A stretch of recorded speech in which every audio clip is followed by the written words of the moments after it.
எவ்வளவுதான் திறமை இருந்தாலும் கப்பு ஜெயிக்க முடியாம கஷ்டப்படுற நம்ம விராட் கோலி மாதிரியே மைக்கேல்ங்கிற அட்வென்ச்சர் ஸ்போர்ட்ஸ்மேன் கடைசியா கஷ்டப்பட்டு ஒரு ரேஸ்ல கலந்துக்கிறாரு. அப்படியாவது அவருக்கு முன்னாடி ரேஸ்ல ஏற்பட்ட அந்த அசிங்கத்தை அவர் துடைக்கணும்னு நினைக்கிறாரு. அப்ப அவர் கஷ்டப்பட்டு டீம் எல்லாம் அசம்பிள் பண்ணி போகும்போது அந்த ரேஸ்ல ஒரு தெருநாய் அவங்க டீமோட சேர்ந்துக்குது. அவங்க சேர்ந்த உடனே என்ன ஆகுதுன்னா, அவங்க டீம்ல ஆல்ரெடி இருந்த ஏற்றத்தாழ்வுகள், ஒருத்தருக்கு மேல இருந்த வெறுப்புகள் எல்லாம் குறையுது. அதுக்கப்புறம் அந்த ரேஸ் அவங்க ஜெயிச்சாங்களா இல்லையா, இவருக்கு ஏற்பட்ட அந்த கெட்ட பேரு போச்சா இல்லையா, அந்த நாய்க்கு ஒரு பிரச்சனை மைக்கேல் அதை காப்பாத்தினாரா இல்லையா, அவங்க டீம்மேட் எல்லாம் என்ன ஆனாங்க, ஆர்த்தரை மைக்கேல் திரும்ப யூஎஸ் கூட்டிட்டு போனாரா, அப்படிங்கிற உண்மை சம்பவத்தை அடிப்படையா வச்சு எடுக்கப்பட்ட படம் தான். வணக்கம் ப்ரோ, வெல்கம் டு கத்திரிக்கோல். இன்னைக்கு நம்ம 2024 சைமன் செலன் ஜோல்ஸோடைய டைரக்ஷன்ல வெளியே வந்த ஆர்த்தர் த கிங்ன்ற யூஎஸ் படத்தை பத்தி தான் பார்க்க போறோம். படத்தோட பிகினிங்ல பீச்ல நிறைய பேர் கூட்டமா வேகமா ஓடுறாங்க. அவங்க ஏதோ ஒரு காம்படிஷனுக்கு தான் ஓடுறாங்கன்றது நமக்கு தெரியுது. அதுல ஒரு 2 டீம் பயங்கரமா சண்டை போட்டுக்கிறாங்க. சண்டை போட்டுக்கிட்டு மாத்தி மாத்தி நீ ஜெயிப்பியா நான் ஜெயிப்பியான்னு ஓட்டிட்டு இருக்கும் போதே நம்ம கதையோட ஹீரோவான மைக்கேலோட டீம் பின்னாடி போகுது. அப்பயே மைக்கேல் கிட்ட பின்னாடி இருக்கிற நம்ம லியோ சொல்றான், இல்ல இந்த தண்ணி உப்பு கரிக்குது, இங்க போனா நம்ம கடலுக்கு போயிடுவோம்னு. ஆனா மைக்கேல் அதை கேட்காம ஈகோ பிடிச்சிக்கிட்டு அதே இடத்துக்கு கூட்டு போறான். அதே மாதிரி அவங்க சேத்துல போய் சிக்கிடுறாங்க. அது சேத்துல போய் சிக்கணும்னா அதை ஒரு போட்டோ எடுத்து லியோ இன்ஸ்டாகிராம்ல போட்டுறான். அவங்க அந்த ரேஸ்ல இருந்து வெளியே போயிடுறாங்க. அவங்க டீம் தோத்துருது. மைக்கேலுக்கு அது பயங்கர அசிங்கமாயிருது. அந்த இன்ஸ்டாகிராம்ல அந்த போட்டோ நிறைய லைக் காமிக்க ஆரம்பிச்சிருது. அதுக்கப்புறம் பார்த்தா ஒரு 3 வருஷம் கழிச்சு கோஸ்டரிக்கான்ற ஒரு இடத்துல ஒரு நாய் ஒரு சந்துக்குள்ள நின்றுட்டு இருக்கு. குப்பை தொட்டியை உதைக்குது, அது இது பண்ணுது. என்ன நடக்குதுன்னு தெரியல. இங்க பார்த்தா மைக்கேல் ஒரு செம்ம பெரிய பசுமையான புல்வெளியில ஜாக்கிங் போயிட்டு இருக்கான். ஜாக்கிங் போயிட்டு முடிச்சுட்டு டிஷர்ட் போட்டு வரான். வந்தா அவன் குழந்தை நெயில் பாலிஷ் போட்டு விடுறேன்னு சொல்லுது. அப்பதான் நமக்கு தெரியுது மைக்கேலுக்கு குழந்தை இருக்குன்னு. மைக்கேலோட ஒய்ஃப் மைக்கேலுக்கு ஜூஸ் எல்லாம் போட்டு கொடுத்துட்டு அவங்களும் ஜாக்கிங் போயிட்டு ரெடியா இருக்காங்க. ஏன்னா இதுக்கு முன்னாடி மைக்கேலோட டீம்ல அவங்களும் இருந்திருக்காங்க. அதுக்கப்புறம் ஆபீஸ் போறேன்னு சொல்லிட்டு மைக்கேல் கிளம்புறான். ஆபீஸ் போனா அவங்க அப்பா அவனுக்கு அங்க வெயிட் பண்ணிட்டு இருந்தாரு. அவங்க அப்பா இவனை திட்டுறாரு, நீ என்ன இப்படி பொழைக்க தெரியாதவனா இருக்க, உன்னை வீடு விற்க சொன்னா எப்படியாவது வர்றவங்கள மண்டையை கழுவி வீடு வி, அதை விட்டுட்டு நியாய தர்மம்னு பேசிட்டு இருந்தீங்கன்னா நீ எல்லாம் பொழைக்க மாட்ட அப்படிங்கிற மாதிரியே திட்டுறாரு. நான் எனக்கு தெரியும் எப்படி பிசினஸ் பண்ணணும்னு மைக்கேலும் சொல்றான். நீ இப்படியா இருந்தீங்கன்னா உன்னோடைய ஃபேமிலியை மேனேஜ் பண்றதுக்கு உங்ககிட்ட காசு பத்தாது, பாத்துக்க அப்படின்னு சொல்லி 2 பேரும் ஆர்கியூமெண்ட் பண்றாங்க. இங்க மறுபடியும் ஒரு நாய் ரோட்ல படுத்துட்டு இருக்கு. அது ஏன் ரோட்ல படுத்துட்டு இருக்கு என்னன்னே நமக்கு தெரியாது. அப்போ ஒரு தாத்தா அதுக்கு தண்ணியை பிடிச்சிட்டு கொடுக்கலான்னு போவாரு. அந்த நாய் அங்கிருந்து போயிடும். மைக்கேல் இங்க வீட்டில் உட்காந்துட்டு இருப்பான். உட்காந்துட்டு அவன் ஒய்ஃப் பக்கத்துல ஒரு பீர் எடுத்துட்டு உட்காருவா. அப்போ மைக்கேல் சொல்லுவான், இந்த மாதிரி இந்த இன்ஸ்டாகிராம்ல நான் சேரோட நிக்கிற போட்டோ தான் என்னுடைய 16 வருஷ லைஃபை டிட்டர்மைன் பண்ணுது இல்லையா, நான் என்னுடைய கடைசி ரேஸ் இப்படி அசிங்கமானது ஆயிடுச்சே அப்படின்னு அவன் ஃபீல் பண்ணி பேசும்போது அவன் ஒய்ஃப் அவனுக்கு மோட்டிவேஷன் கொடுப்பான். அது போனா என்ன, இப்போ நீ ரிட்டையர்ட் ஆகி 2 வருஷம் ஆகியும் இன்னும் அதுலேருந்து உன்னால் வெளியே வர முடியல, மறுபடியும் போய் ஃபோன் பண்ணி மறுபடியும் ரேஸில் கலந்துக்கன்னு சொல்லி மைக்கேலை மோட்டிவேட் பண்ணி அனுப்பிச்சுடுவான். மைக்கேல் நேராக அங்கேருந்து சிக்கை பார்க்க வருவான். சிக்கு யாருன்னா ஆப்போசிட் டீமில் இருந்த இன்னொரு பிளேயர். அவனை இவங்க டீமுக்கு வர சொல்லுவான். சிக்கும் வரேன்னு சொல்லுவான். ஆனால் என்ன பிரச்சனைனா சிக்குக்கு முட்டியில் அடிபட்டிருக்கும். இருந்தாலும் நான் வரேன்னு சொல்லி கடைசியில் ஒத்துக்குவான். ஏன்னா சிக்குக்கு புதுசாக ஒரு வீடு கட்டி அவன் ஒய்ஃபோடு இருக்கணுன்றது கனவு. அதுக்கப்புறம் ஸ்பான்சரை பார்க்கறதுக்காக மைக்கேல் அவன் லாயரோட வருவான். அவனோட டீம்மேட் ஒருத்தராக இன்ட்ரடியூஸ் பண்ணுவான். இன்ட்ரடியூஸ் பண்ணும்போதே சொல்லுவாங்க, அவனுக்கு ஆல்ரெடி முட்டி சரியில்லையே, எனக்கு என்ன தெரியாதுன்னு நினைச்சிட்டியான்னு. அப்போ அடுத்த டீம்மேட்டை நான் இன்ட்ரடியூஸ் பண்ணுறேன் அப்படின்னு சொல்லி அடுத்த டீம்மேட்டை இன்ட்ரடியூஸ் பண்ணுவாங்க. அடுத்த டீம்மேட் யாருன்னா ஹூகோ பேக்கர் அப்படின்னு ஒரு எக்ஸ் அத்லெட், அவரோட பொண்ணு. அவ வந்தா கண்டிப்பா நம்ம ஜெயிச்சலான்னு சொல்லி மைக்கேல் அங்க போவான். அங்க போய் அந்த பொண்ணை பார்க்கும்போது அந்த பொண்ணு பாறை மேலே ஏறிக்கிட்டு இருக்கும். மைக்கேலும் பாறை மேலே ஏறி அந்த பொண்ணை கன்வின்ஸ் பண்ண ட்ரை பண்ணுவான் திரும்ப வர சொல்றதுக்கு. அப்பதான் அந்த பொண்ணு சொல்லுவா, எனக்கு வர்றதுக்கு இஷ்டம் இல்லை, பட் ஆனால் எங்க அப்பா சொல்றாரு அதுக்காக நான் வரேன்னு சொல்லி. அதுக்கப்புறம் மறுபடியும் இந்த ஸ்பான்சர்ஸோட மீட்டிங்ல உட்காந்துக்கிட்டு இருப்பான். அதுக்கப்புறம் இன்னொரு ஆள் யாரு அப்படின்னு கேட்டா ஜான்னு சொல்லுவான். ஜான்லாம் கிடையாது, நான் சொல்ற ஆளை கூட்டிட்டு வா, லியோன்னு ஒருத்தன் இருக்கிறான் உன் டீம்ல இருந்தவன் தானே, 1 லட்சம் ஃபாலோவர்ஸ் 1 மில்லியன் ஃபாலோவர்ஸ் வச்சிருக்கிறான் அவன் இன்ஸ்டாகிராம்ல, அவன் தான் நமக்கு வேணும். அவன் இல்லாம கண்டிப்பா உன்னை நாங்கள் ஸ்பான்சர் பண்ண மாட்டோம். அதே மாதிரி நீ கேட்குற மாதிரி $1 லட்சம் கொடுக்க மாட்டோம், $50,000 தான் கொடுப்போம், உனக்கு இஷ்டம்னா நீ பண்ணிக்கோ அப்படின்னு சொன்னோன்னே வேற வழி இல்லாம லியோவை பார்க்கறதுக்காக மைக்கேல் போவான். லியோக்கும் மைக்கேலுக்கும் தான் போன ரேஸில் சண்டையே வந்திருக்கும். லியோ சொன்னதை கேட்காம மைக்கேலோட ஈகோ தான் அவங்க ரேஸை தோக்கிறதுக்கு தடையாக இருந்திருக்கும். இப்போ லியோ கிட்ட போவான். லியோ ஒரு ஷூட்டில் இருப்பான். அவன் ஒரு இன்ஸ்டாகிராம் இன்ஃப்ளூயன்சராக இருப்பான். அப்போ அவன் சொல்லுவான், நீ நான் வரணுன்றது உன்னோட ஸ்பான்சர் சொல்லியிருப்பாங்க. ஏன்னா அவங்களுக்கு என்னுடைய ஃபாலோவர்ஸ் தேவை. அதுக்காக தான் உன்னைய என்னை கூப்பிட சொல்லியிருக்காங்க கரெக்டானா மைக்கேலும் ஒத்துக்குவான். அப்போ லியோ சொல்லுவான், இப்போவாச்சும் ஒத்துக்க, போன ரேஸ் தோத்ததுக்கு நீ தான் காரணம், உன்னோட ஈகோ தான் காரணம்னு நீ ஒத்துக்க, நான் கண்டிப்பாக ரேஸ்க்கு வரேன் அப்படின்னு. மைக்கேலுக்கும் வேற வழி இருக்காது. சரி ஓகேன்னு சொல்லி அவனும் முழு மனசாக ஒத்துக்குவான். ரேஸுக்கு 4 நாளைக்கு முன்னாடி தான் அவங்க அந்த இடத்துக்கே வருவாங்க. ஆனால் அவங்க என்னன்னா, மைக்கேல் முன்னாடியே சொல்லியிருப்பான் 2 வாரமாவது அங்கேருந்து ப்ராக்டிஸ் பண்ணணும்னு. ஆனால் 4 நாளைக்கு முன்னாடி தான் வருவாங்க. அவங்க வந்தோடனே பார்த்தா அந்த இடத்துக்கு அந்த நாய்க்குட்டி மறுபடியும் ஓடி வரும். நமக்கு ஒன்றுமே புரியாது, எதுக்குடா இந்த நாய் ஓடிக்கிட்டு இருக்கு இப்படி அப்படின்னு. இவங்க ப்ராக்டிஸ் பண்ணிட்டு இருக்கும் போதே பக்கத்து டீம்காரங்க இவங்களை கிண்டல் பண்ணுவாங்க. இவங்களும் ப்ராக்டிஸ் பண்ணி முடிச்சுட்டு அந்த ஃபங்க்ஷன் நடக்கும். இந்த மாதிரி அந்த ஈவெண்ட்டுக்கான ஃபங்க்ஷன். அந்த ஈவெண்ட்டில் இவங்களும் இருப்பாங்க, அந்த நாயும் அங்கே உட்காந்துட்டு இருக்கும். அப்புறம் அந்த கேமோடைய ரூல்ஸ் எல்லாம் சொல்லி அவங்கள அனுப்பிச்சி விட்ருவாங்க. நைட்டு மைக்கேல் ஒய்ஃபுக்கு ஃபோன் பண்ணி, இந்த மாதிரி நான் காலையில் போகிறேன், கண்டிப்பாக நான் ஜெயிச்சுட்டு வரேன்னு நம்புகிறேன் அப்படின்னு சொல்லி மைக்கேல் சொல்லுவான். அவன் ஒய்ஃபும் ஹாப்பியாக விஷ் பண்ணி அவனை அனுப்பிச்சி விட்ருவாங்க. இந்த நாய் வழக்கம் போல் இங்கேயோ ஓடிக்கிட்டே கிடக்கும், அங்கேயும் இங்கேயும். எதுக்கு ஓடுதுன்னே தெரியாது. தெருநாய்கள்லாம் பார்த்து அந்த நாயை பார்த்து உழைக்கும், அதை துரத்திட்டு ஓடும். அந்த நாய் தலை தெறிக்க அங்கே இங்கேயும் ஓடும். ஓடி அந்த தெருநாய்கிட்ட இருந்து தப்பிச்சு ஒரு ட்ரக் மேலே ஏறி உட்காந்து ஜாலியாக எஸ்கேப் ஆகிடும். அப்புறம் ஆற்றுக்கு இந்த பக்கம் இருந்து மறுபடியும் பிரிட்ஜ் மேலே ஏறி அந்த ஊருக்கு, அதாவது மைக்கேல் தங்கி இருக்கிற இடத்துக்கு அது போகும். இங்கே எல்லாம் ரெடி ஆகிட்டு இருப்பாங்க ரேஸ்க்கு. ரேஸ் டே வந்துடும். பல 100 பேர் நின்றுட்டு இருப்பாங்க. மைக்கேலோட டீமும் அங்கே நின்றுட்டு இருக்கும். அது 5 நாள் நடக்கக்கூடிய ரேஸ், கண்டினியூஸாக நடக்கும். மலை ஏறணும், சைக்கிள் ஓட்டணும், நீந்தணும், படகு ஓட்டணும், ஓடணும்னு பல டாஸ்க் அந்த கேமுக்குள்ளே இருக்கும். அப்போ தான் அந்த பொண்ணு சொல்லுவா என்னன்னா, அவங்க அப்பாவுக்கு கேன்சரு, அவங்க அப்பாவுக்கு இருக்கிற கேன்சருக்காக தான் நான் ஓட வந்திருக்கேன்னு. அதுக்கப்புறம் பேசிட்டு எல்லாம் ஓட ஆரம்பிப்பாங்க. சிக்கு தான் நேவிகேட்டராக இருப்பான். நேவிகேட்டர்னா வழி சொல்கிறவன். இது எல்லாத்தையுமே என்னன்னா ஜிபிஎஸ்ல இவங்க பேக்ல இருக்கிறதுனால மைக்கேலோட ஒய்ஃப் வீட்டில் இருந்துட்டே சிஸ்டம்ல பார்த்துட்டு இருப்பா. பொண்ணுகிட்டையும் அப்பா ஓடுறா பாரு அப்படின்னு சொல்லி பொண்ணையும் அப்பாவுக்காக மோட்டிவேட் பண்ண சொல்லுவான். அதுக்கப்புறம் இது என்னன்னா 5 ஸ்டேஜாக நடக்கிறதுனால ஒவ்வொரு ஸ்டேஜாக அவங்க கடந்து போயிட்டு இருப்பாங்க. ஒவ்வொரு ஸ்டேஜ்லேயும் அந்த ஸ்டேஜோடைய டிஃபிகல்ட்டிக்கு தகுந்த மாதிரி அவங்க ரெஸ்ட் எடுக்கிற டைமிங் முன்ன பின்ன மாறுபடும். அப்போ ஸ்டார்டிங் ஸ்டேஜில் அவங்க அங்கே அந்த இடத்துக்கு வரும்போது பார்த்தா, நம்ம ஸ்டார்டிங்லேருந்தே ஒரு நாய் காமிச்சிருப்போம் இல்லையா, அந்த நாய் அங்கே வந்திருக்கும். என்னடா அது அப்படின்னு பார்த்துட்டு நம்ம மைக்கில் பார்த்துட்டு அது நின்றுட்டு இருக்கோம். அங்கே இருக்கிறவங்கெல்லாம் அதை ஒரு மாதிரி ஆச்சரியமாக பார்த்துட்டு இருப்பாங்க. இப்போ இவங்க 16வது இடத்துல தான் இருப்பாங்க ஃபர்ஸ்ட் ஸ்டேஜ் முடியும் போது. அப்போ அந்த நாய்க்கு ஒரு பிஸ்கட்டை போட்டுட்டு, சரி நீ போயிட்டு வாப்பா தம்பி அப்படின்னு சொல்லி ரெஸ்ட் எடுத்துட்டு அங்கேருந்து மறுபடியும் அந்த டீம் அடுத்த ஸ்டேஜ் சைக்கிளிங். அந்த சைக்கிளிங்கில் கிளம்புவாங்க. நேவிகேஷன் பண்ணி போயிட்டு இருக்கும்போது பார்த்தா அந்த இடத்துல ரோடு இருக்காது, ஒரு மலை இருக்கும். இப்போ என்னன்னா அந்த மலை ஏறி ஆகணும், அதுவும் சைக்கிளை வச்சுக்கிட்டே ஏறி ஆகணும். சைக்கிள் வச்சுக்கிட்டே மலை ஏறினா தான் இவங்க இந்த போட்டியில் அடுத்த ஸ்டேஜுக்கு போக முடியும். அப்புறம் என்ன செய்யறது, நம்ம மலை ஏறுற ஸ்பெஷலிஸ்ட் இருப்பாள் அந்த பொண்ணு, அவள் இவங்களுக்கெல்லாம் சொல்லி கொடுத்து அப்படியே மலை ஏற வைக்கிறான். மலை ஏறவே நம்ம லியோ இன்ஸ்டாகிராம் ஸ்டேட்டஸ் எல்லாம் போட்டுட்டு மைக்கில் வெறுப்பேற்றிக்கிட்டு இருக்கிறான். இங்கே பார்த்தா நாய் காட்டுக்குள்ளே ஓடிக்கிட்டு இருக்கு.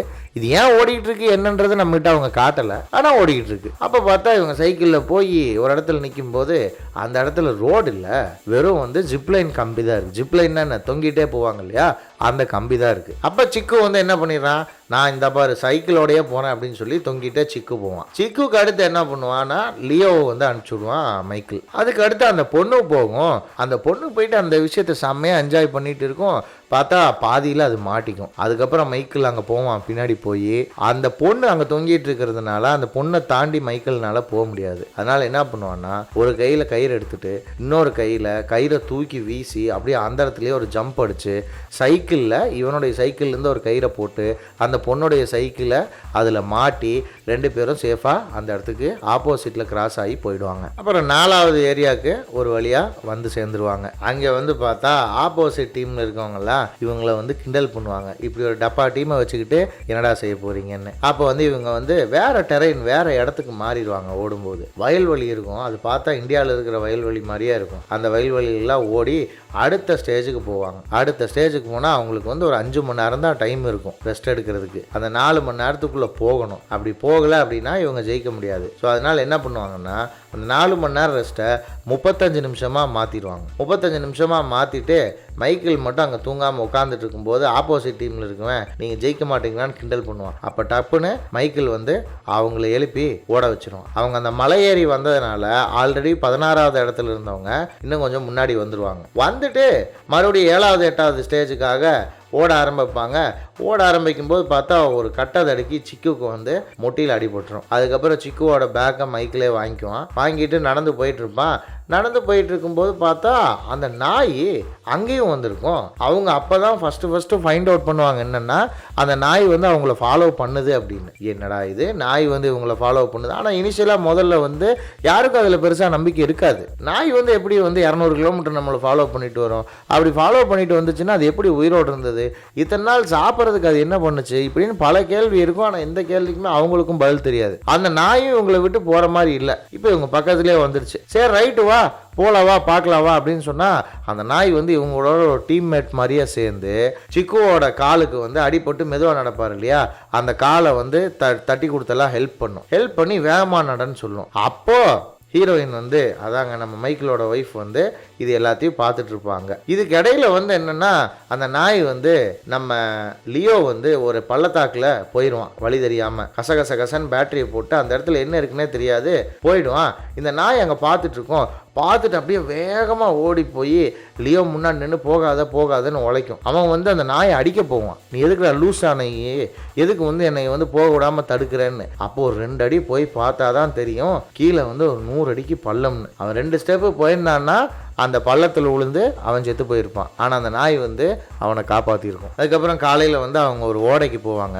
அந்த ஓடைக்கு போய் அவங்க திங்ஸ் எல்லாம் இது பண்ணிட்டு அதில் வந்து பார்த்தீங்கன்னா அந்த பொண்ணு காலெலாம் அடிபட்டிருக்கும். சிக்குவும் ரெஸ்ட் எடுத்துக்கிட்டு இருப்பான். அப்போ வந்து நம்ம கண்டிப்பாக போய் தான் ஆகணும், இந்த வழி தான் போகணும், மேப் இப்படி இருக்குது, நம்ம இப்படியெல்லாம் வந்தோம், சைக்கிளில் வந்தோம், ஓடி வந்தோம், அதை பண்ணோம் இதை பண்ணோம், இந்த நாய் எப்படி நம்மகிட்ட வந்துச்சு அப்படின்னு மறுபடியும் கேட்பாங்க. ஏன்னா இவங்க சைக்கிள்லாம் ஓட்டிட்டு பயங்கர வேகமாக வந்திருப்பாங்க. இந்த நாய் வந்து இவங்களை பிடிச்சிருக்கு அப்படின்னா இந்த நாய்க்கு வந்து ஏதோ சீக்கிரட்டான வழி தெரியுதுன்னு அர்த்தம். அதனால தான் இந்த காட்டுக்குள்ளே அதனால ஈஸியாக வர முடியுது அப்படிங்கிறது மைக்கேல் சொல்லுவான். அதுக்கப்புறம் பார்த்தா அந்த நாய் எங்கேயோ போயிடும். எங்கடா போகுதுன்னு பார்த்தா அது வந்து ரெஸ்ட் ரூம் போகும். அவ்வளோ டீசெண்டான மரியாதையான நாய் அது. அதை பார்த்தோன்னே மைக்கேலுக்கு வந்து அந்த நாய் மேலே இன்னும் வந்து லவ் வந்து வந்துடும். அந்த நாயை வந்து ரெஸ்பெக்ட் பண்ண ஆரம்பிச்சிருவான். அப்புறம் ஒரு மலை மேலே ஏறிட்டு இருப்பாங்க. மலை மேலே ஏறும்போது நம்ம லியோவுக்கு வந்து மூச்சு இறைக்க ஆரம்பிச்சிடும். டீஹைட்ரேட் ஆகி வாந்தி எடுத்துருவான். அப்போ உட்காந்து ரெஸ்ட் எடுத்துட்டு இருக்கும்போது மைக்கேல் வந்து ஒரு விஷயம் சொல்லுவான். இந்த நாய் பாருங்க, இத்தனை நாளாக நம்ம சாப்பிடாம இருந்தோம், அதுவும் சாப்பிடாம இருந்துச்சு, இப்போ நம்ம சாப்பிட்றோம், எனக்கு சாப்பாடு கொடுன்னு கூட கேட்கல, ஒரு ராஜா மாதிரி இருக்கு இந்த நாய் பார்க்கறதுக்கு, அதனால இதை நாயின்னு கூப்பிடாம நான் இதுக்கு வந்து ஆர்த்தர்னு பேர் வைக்கிறேன், ஆர்த்தர் த கிங்னு பேர் வைக்கிறேன், இது உண்மையானுமே ராஜா தான் அப்படின்னு சொல்றான். அப்புறம் சொல்லிட்டு அங்கேருந்து கிளம்புறாங்க. இந்த டைம்லயே 4வது பிளேஸ்க்கு அவங்க வந்திருப்பாங்க. அங்கேருந்து ஓடி போய் ஒரு ஆறை வந்து கடக்கணும். நம்ம லியோவுக்கு ரொம்ப உடம்பு முடியலங்கிறதுனால அந்த ஆறை கடக்கிறதுக்கு ஒரு போட்டை யூஸ் பண்ணிப்பாங்க. ஏன்னா அங்க ரூல்ஸ் பிரகாரம் ஆறை கடக்கிறதுக்கு போட்டை யூஸ் பண்ணலாம். ஸோ அதனால வந்து எல்லாரும் போட்டில் போவாங்க. போட்டில் அதுவும் வந்து எப்படின்னா அந்த ஏரியாவில் இருக்கிற லோக்கல் பொண்ணு வந்து இவங்களை பார்த்து பரிதாபப்பட்டு சரி நான் உங்களை ஃப்ரீயாகவே கொண்டு போய் ட்ராப் பண்ணுறேன்னு சொல்லி ட்ராப் பண்ணிடும். அப்போ வந்து நம்ம நாயும் வந்து ஆர்த்தரும் வந்து அந்த போட்லேயே இவங்க கூட வரும். 10வது ஏரியாவுக்கு வந்துருவாங்க. 10வது ஏரியாவுக்கு வரும்போது தான் என்ன ஆகும்னா லியோவுக்கு வந்து ரொம்ப டீஹைட்ரேஷன் ஆயிரும். அப்போ வந்து ஐவி எடுத்துக்கிறீங்களான்னு கேட்பாங்க. ஐவினா பிரேக். அந்த பிரேக் வந்து 4 hours. அப்போ அந்த 4 hours பிரேக் வேணான்னு சொல்லி லியோ சொல்லுவான். அப்போ ஆர்த்தர் சொல்லுவா, இல்லை இது நீ நம்மளில் ஒருத்தன், நீ ஃபிட் ஆகணும், அதுக்காக நம்ம இந்த 4 மணி நேரத்தை இழந்தாலும் தப்பு இல்லை அப்படின்னு சொல்லி அவங்க முடிவு எடுத்துட்டு இருக்கும்போதே பார்த்தா என்னன்னா இவங்க ஃபர்ஸ்ட் பிளேஸ்ல இருப்பாங்க. இன்னும் யாருமே வந்திருக்க மாட்டாங்க. இந்த டைம்ல இவங்க ஐவி எடுக்காம ரன்னிங் கண்டினியூ பண்ணியிருந்தாங்கன்னா ஈஸியாக ஃபர்ஸ்ட் பிளேஸ் வந்துடலாம். ஆனால் மைக்கேல் வந்து என்ன சொல்லுவான்னா ஃபர்ஸ்ட் பிளேஸ் வர்றதை விட நம்ம டீம்மேட் வந்து நல்லா இருக்கணும், அவன் ஃபிட்டாக இருக்கணுன்றது தான் முக்கியம் அப்படின்னு சொல்லி அவனை ரெஸ்ட் எடுக்க வச்சுட்டு அந்த பொண்ணுகிட்ட வந்து பேசுவான். எப்படி உங்க அப்பா கேன்சர் என்னங்கிறது எப்படி தெரிஞ்சது அப்படின்னா 4 மாசத்துக்கு முன்னாடி தெரிஞ்சது. எனக்கு தெரிஞ்சதுக்கு அப்புறமே வந்து அவர் என்ன சொன்னாலும் நான் சரின்னு கேட்க ஆரம்பிச்சிட்டேன். உங்க அப்பா வந்து உன்னை வந்து காரணம் இல்லாமல் இங்கே அனுப்பலை. உங்கள் அப்பா வந்து ஒரு நல்ல அட்வென்ச்சர் ஸ்போர்ட்ஸில் இருக்கிற ஒரு ஆள். அவர் இறந்ததுக்கப்புறம் அவரோட இடத்த உன்ன மாதிரி ஒரு ஆளால் தான் நிரப்ப முடியும். அதனால தான் உன்னை தொடர்ந்து மலையேறுன்னு உங்கள் அப்பா சொல்கிறாரு அப்படின்னு சொல்லிட்டு அங்கே முடிச்சுட்டு சிக்கு எந்திரிச்சு வந்துடுவான். பேசவே நான் ரெடி ஆகிட்டேன், கண்டிப்பாக நம்ம வந்து ஜெயிச்சே ஆகணும் அப்படின்னு சொல்லி இது பண்ணுவான். அப்போ தான் வந்து மைக்கேல் சொல்லுவான், உண்மையானுமே வந்து நமக்கு ஸ்பான்சர்ஸ் எல்லாம் யாருமே கிடைக்கல, எனக்கும் பணம் வரலை, அதனால் என்னுடைய சொந்த சேவிங்ஸ்லேருந்து தான் $25,000 எடுத்துகிட்டு வந்தேன் அப்படின்னு. அப்போ தான் சிக்குக்கு புரியும் மைக்கேல் தான் வந்து இத்தனை எக்ஸ்பென்ஸையும் பார்த்துக்கிட்டான் அப்படின்னு. அவங்க கிளம்பலான்னு முடிவெடுத்து கிளம்பலான்னு இருக்கும்போது ஆப்போசிட் டீமில் இருக்கிறவங்க வந்து மறுபடியும் இவங்களை வம்பிழுத்தா அந்த நாய் வந்து எல்லா பக்கமும் ஃபேமஸ் ஆகிருக்கும். ஆர்த்தர்னு ஒரு நாய் வந்து இவங்க கூடயே இருக்குது, கம்பானினாக இருக்குது, கிளம்பலான்னு சொல்லி அந்த கேம்பே ஃபுல்லாக ஃபேமஸ் ஆகிரும்.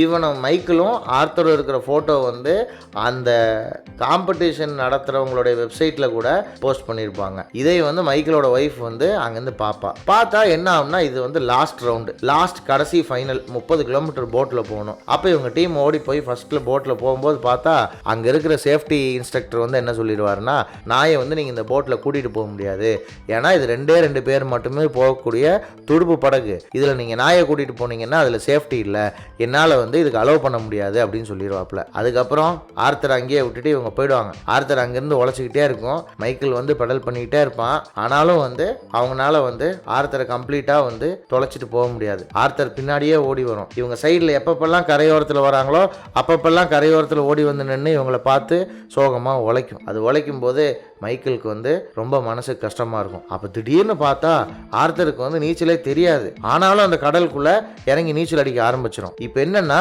ஃபர்ஸ்ட் பிளேஸ் போகணுன்னா ஒன்று இவங்களை தாண்டிட்டு ஆர்த்தரை விட்டுட்டு நேராக போகணும், இல்லை ஆர்த்தரை காப்பாற்றணும்னா அந்த ஃபர்ஸ்ட் பிளேஸை விடணும். அப்போ மைக்கேல் வந்து சொல்லிடுவான், இல்லை நிறுத்து அப்படின்னு லியோ கிட்ட சொல்லிடுவான். இங்கே பாரு லியோ, நம்ம ஃபர்ஸ்ட் பிளேஸ் வர்றது எவ்வளோ முக்கியமோ அதே மாதிரி நம்மளில் ஒருத்தங்களை காப்பாற்றுறதுங்கிறதும் அவ்வளோ முக்கியம். அதனால் நீ போட்டை திருப்பு, நம்ம கண்டிப்பாக வந்து ஆர்த்தரை ஃபஸ்ட்டு காப்பாற்றணும்னு. அப்போ வந்து அங்கே அந்த சிக்கும் அந்த பொண்ணும் வந்துடுவாங்க. வந்துட்டு சரி ரைட்டு பரவாயில்ல விடு, பொண்ணு பையன் அதெல்லாம் இல்லை, எல்லாமே நம்ம டீம்மேட் தான், இவ்வளோ நாள் வந்து அவன் நம்ம கூட இருந்திருக்கான், அப்போ கண்டிப்பாக அவன் நம்ம டீம்மேட் தான், அவனை காப்பாற்றுறதுக்காக நம்ம பின்னாடி போனதில் ஒன்றும் தப்பு இல்லை அப்படின்னு. இப்போ என்ன ஆகும்னா, இந்த நாயை காப்பாற்றுறதுக்கு இதெல்லாம் பண்ணாங்க இல்லையா, இதெல்லாமே வந்து சோஷியல் மீடியாவில் பயங்கர ஃபேமஸ் ஆயிரும். ஆல்ரெடி மைக்கேலுக்கு இருந்த கெட்ட பேர் இருக்கும் இல்லையா, அதாவது போன ரேஸில் வந்து கம்ப்ளீட்டாக தோற்று போயிட்டான் அப்படின்னு, அந்த கெட்ட பேரெல்லாம் வந்து இந்த விஷயத்தினால அவனுக்கு மறைஞ்சிரும். இது எல்லாத்தையும் அவன் ஒய்ஃப் வந்து அங்கேருந்து கம்ப்யூட்டரில் பார்த்துட்டு இருப்பான். அப்போ வந்து ஆர்த்தருக்கு ரொம்ப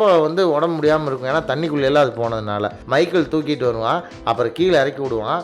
இவங்களுக்கு முன்னாடி ஆர்த்தர் ஓடி போய் இவங்க டீம் வந்து செகண்ட் பிளேஸில் அந்த ரேஸை வந்து வின் பண்ணுவாங்க. செகண்ட் பிளேஸில் வின் பண்ணாலும் லியோ சொல்லுவான் என்னென்னா, நம்ம செகண்ட் பிளேஸ் வந்தால் கூட இந்த ரேஸ் வந்து நம்மளுது தான், ஏன்னா நம்ம ஆர்த்தரை காப்பாற்றுறதுக்காகத்தான் நம்ம வந்து இதை பண்ணோம். நம்ம ஆர்த்தரை காப்பாற்றாமல் நேராக போயிருந்தோம்னா ஃபஸ்ட்டு வந்திருக்கலாம், ஆனால் ஆர்த்தரையும் காப்பாற்றி செகண்ட் பிளேஸும் வந்ததுனால ஜெயிச்சது நம்ம தான் அப்படின்னு இவங்க செலிப்ரேட் பண்ணிட்டு இருக்கும்போதே ஆர்த்தர் வந்து திடீர்னு மயக்கம் போட்டு கீழே விழுந்துரும். ஹாஸ்பிட்டல் கூட்டிகிட்டு போவான். ஹாஸ்பிட்டலில் அங்கே இருக்கிற டாக்டர்ஸ் சொல்லிடுவாங்க, இதுக்கு ஆப்ரேஷன்லாம் பண்ணணும், உள்ளுக்குள்ளே வந்து நிறைய புழுக்கள்லாம் வந்துருச்சு, அதனால் அதை எப்படி இறந்துடும், கொஞ்சோண்டு வந்து வலி மறக்கிறதுக்கு அந்த ஊசியை போட்டு அதை வந்து மரியாதையோட சாவ வச்சிடலாம் அப்படின்னு சொல்லி மைக்கேலை கன்வின்ஸ் பண்ணுவாங்க. மைக்கேல் வந்து நான் யூஎஸ் கூட்டிகிட்டு போகிறேன், இது என்னுடைய நாய் அப்படின்னா, இல்லை அதுக்கு இங்கே லோக்கல் அத்தாரிட்டிலாம் பர்மிஷன் கொடுக்கணும், ஆனால் அவங்களாம் தருவாங்களான்னு எனக்கு தெரியல, அதனால் நீ யூஎஸ் எல்லாம் கூட்டிகிட்டு போக முடியுமான்றது எனக்கு தெரியல அப்படின்னு சொல்லுவான். அப்போ வந்து சொல்லுவான், என்னோட நாய்க்கே நான் பர்மிஷன் கேட்கணுமா அப்படின்ட்டு அவன் ஒய்ஃபுக்கு கால் பண்ணி நான் என்ன பண்ணணும்னு கேட்பான். அப்போ வந்து அவன் ஒய்ஃப் சொல்லுவா,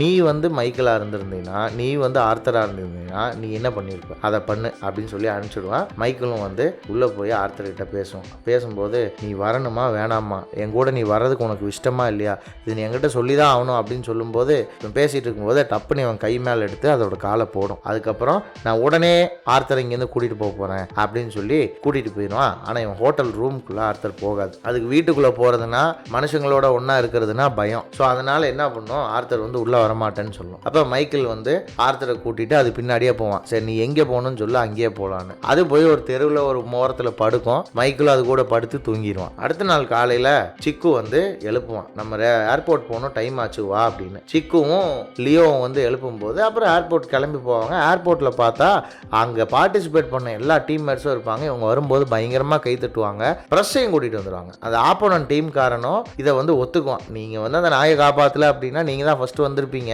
வேறு வழி இல்லை, இப்போ நாங்கள் வந்துட்டோம் அப்படின்னு சொல்லிட்டு இது பண்ணிட்டு அவங்க 2 பேரும் ஒன்றா சேர்ந்துருவாங்க. அங்கே ப்ரெஸ் எல்லாம் இருந்ததுனால இவங்களும் வேறு வழி இல்லாமல் அந்த பர்மிஷனை கொடுத்துருவாங்க ஆர்த்தரை யூஎஸ் கூட்டிகிட்டு போகிறதுக்கு. அப்போது ஒரு கூண்டு ஒன்று கொண்டு வருவாங்க. அந்த கூண்டில் போட்டு தான் ஆர்த்தரை கொண்டு போவேன்னு அவங்க அடம் பிடிக்கும் போது இல்லை மைக்கேல் வந்து முடியாதுன்னு சொல்லுவான். ஆர்த்தர் தாங்க மாட்டான், இறந்துடுவான். 6 மணி நேரம் ஃப்ளைட்டு கீழே இருந்தாக்கா இப்போ இருக்கிற ஹெல்த் கண்டிஷனில் அது உயிரோடு இருக்குமான்னு தெரியல அப்படின்னு சொல்லும்போது எங்களுக்கு வேறு வழி இல்லைன்னு சொல்லுவாங்க. சரி வேறு வழி இல்லைன்னா ஒன்றும் பண்ண முடியாது அப்படின்னு சொல்லி கடைசியில் மைக்கேலும் ஒத்துக்கிட்டு ஆர்த்தரை கூண்டில் போட்டு எடுத்துகிட்டு வருவான். ஆர்த்தரும் யூஎஸ் வந்துடும். யூஎஸ் வந்து அது உடம்புக்கு பெருசாக ஒன்றும் ஆயிருக்காது, ஆனால் அதனுடைய கண்டிஷன் வந்து இன்னும் மோசமாக இருக்கும். இங்கே வந்து பார்த்தா மைக்கேல் வந்து ஏர்போர்ட்லேருந்து வெளியே ஆர்த்தரை தூக்கிட்டு வருவான். பயங்கர கூட்டமாக இருக்கும் அந்த இடத்துல. ப்ரெஸ்ஸு, மீடியா, அது இதுன்னு எக்கச்சக்கமாக வந்துடும். அப்போ வந்து மைக்கேலோட ஒய்ஃப் வந்து மைக்கேல் கிட்ட சொல்லுவாங்க, இந்த மாதிரி ஆர்த்தரை வந்து ஹாஸ்பிட்டலில் சேர்த்துனது ப்ரெஸ் மூலயமா தெரிஞ்சு நிறையா பேர் பணம் கொடுத்துட்ருக்காங்க. ஆர்த்தரோடைய ட்ரீட்மெண்ட்டுக்கெல்லாம் அந்த பணமே சரியாயிரும். அது போக நானும் ப்ரெக்னெண்ட்டாக இருக்கேன்னு ஒரு விஷயத்த சொல்லும். ஏன் அது இவ்வளோ நாள் சொல்ல அப்படின்னு கேட்டால், இல்லை சப்போஸ் ஏதாவது ஆச்சுன்னா அப்போ உனக்கு சொல்கிறதுக்கு எனக்கு ஒரு நல்ல விஷயம் வேணும் இல்லையா, அதுக்காகத்தான் இதை நான் வந்து மறைச்சி வச்சிருந்தேன் இவ்வளோ நாள் அப்படின்னு சொல்லிட்டு இவங்க பேசிக்கிட்டு இருக்கும் போதே டாக்டர் வருவாங்க. ஆர்த்தரோட நிலைமை என்ன ஆச்சுன்னு தெரியல, நீங்கள் வாங்க, நீங்கள் தான் வந்து எனக்கு ஹெல்ப் பண்ணணும் அப்படின்னு மைக்கேல் கூப்பிடுவாங்க. மைக்கேல் போய் ஆர்த்தர் பக்கத்தில் படுத்துட்டு ஃபீல் பண்ணி பேசுவான். எப்படியாவது நீ என் கூட இருக்கணும், என் கூட இருந்தாகணும் படி, அது இதுன்னு சொல்லுவான். அப்போது ஆர்த்தர் வந்து முழிச்சு பார்க்கும். கட் பண்ணால் 18 மாதம் கழிச்சு ஆர்த்தர் வந்து நல்லா ஹெல்த்தியாக இருக்கும். மைக்கேலோட ஃபேமிலியோட ஒன்றா அது மெர்ஜ் ஆகிருக்கும். இவங்க ஃபேமிலியோட ஒன்றா அதுவே சாப்பிட ஆரம்பிச்சதுக்கப்புறம் அப்படியே இந்த படம் முடிஞ்சிடும். படம் முடிஞ்சதுக்கப்புறம் இந்த ட்ரூ இன்சிடென்ட், இது உண்மையானுமே நடந்த கதை. அந்த கதையில் அவங்களுடைய ஃபோட்டோஸை போடுவாங்க. உண்மையான ஆர்த்தர் யார், மைக்கேல் யார் அப்படிங்கிற ஃபோட்டோஸ் எல்லாம் போடுவாங்க. இவங்க ஆரம்பித்த அந்த ஃபவுண்டேஷன், ஆர்த்தர் ஃபவுண்டேஷனுங்கிறது இன்னமும் அனிமல் வெல்ஃபேருக்காக மணி கலெக்ட் பண்ணி ஒர்க் பண்ணிட்டு இருக்காங்கன்னு சொல்லி இந்த படத்தை முடிச்சிருவாங்க. இந்த நரேஷன் உங்களுக்கு பிடிச்சிருந்தா இந்த வீடியோவை லைக் பண்ணுங்க, உங்க ஃப்ரெண்ட்ஸ் கிட்ட ஷேர் பண்ணுங்க. அடுத்து நாங்கள் என்ன வீடியோ போடலாங்கிறத கீழே கமெண்ட் செக்ஷன்ல கமெண்ட் பண்ணுங்க. இந்த மாதிரி நல்ல நல்ல வீடியோஸ் போடுற நம்ம கத்திரிக்கோளுக்கு சப்ஸ்கிரைப் பண்ணுங்க.